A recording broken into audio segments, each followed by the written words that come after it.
더불어민주당 이재명 대표가 영수회담과 관련해 구체적인 의제는 접어두고 일단 윤석열 대통령과 만나겠다고 밝혔습니다. 영수회담 실무 협의가 의제 조율 문제로 난항을 겪자 이 대표가 고심 끝에 일단 회동으로 결정을 내린 건데요. 대통령실도 오늘 추가 실무 협의를 하겠다며 호응했습니다. 국회 연결합니다. 손효정 기자. 네, 국회입니다. 이재명 대표가 실무 협의 이튿날인 오늘 영수회담에 대한 입장을 밝혔죠. 네, 이재명 대표는 조금 전 최고위원회의에서 영수회담 의제 정리가 녹록치 않다며 다 접어두고 먼저 윤석열 대통령을 만나겠다고 말했습니다.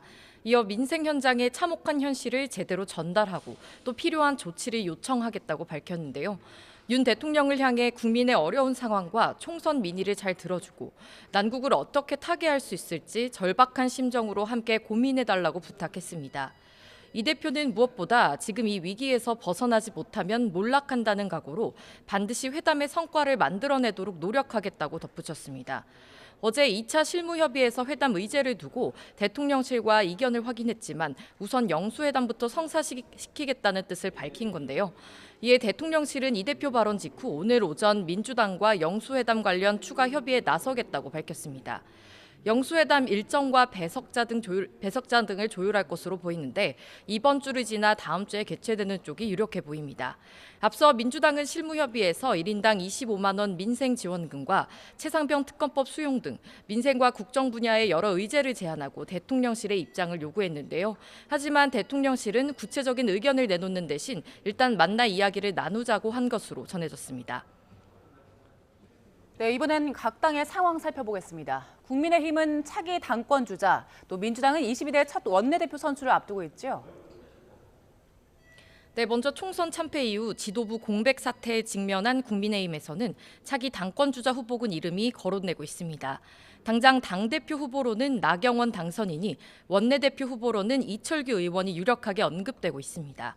특히 비윤계로 분류되는 나 당선인과 친윤계 이 의원이 힘을 합쳤다는 이른바 나이연대설이 제기됐는데 당사자는 일단 선을 긋고 있습니다.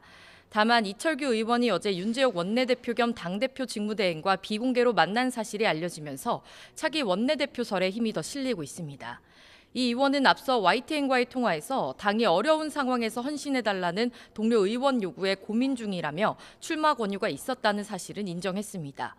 민주당에서는 차기 원내 사령탑을 꼽는 원내대표 경선 후보 등록이 오늘로 마감됩니다. 사실상 지금까지 유일하게 출마 의지를 드러낸 건 친명계 전 최고위원인 3선의 박찬대 의원입니다. 4선의 서용교 김민석 의원과 3선의 김성환 한병도 의원도 물망에 올랐지만 사실상 박 의원으로 교통정리가 되는 기류 속에 모두 출마를 포기했습니다. 사실상 박 의원 단독 입후보로 마감될 것으로 보이는데 박지원 전 국정원장을 비롯해 민주당이 친명 일색으로 개편됐다는 우려의 목소리도 나오고 있습니다. 지금까지 국회에서 전해드렸습니다.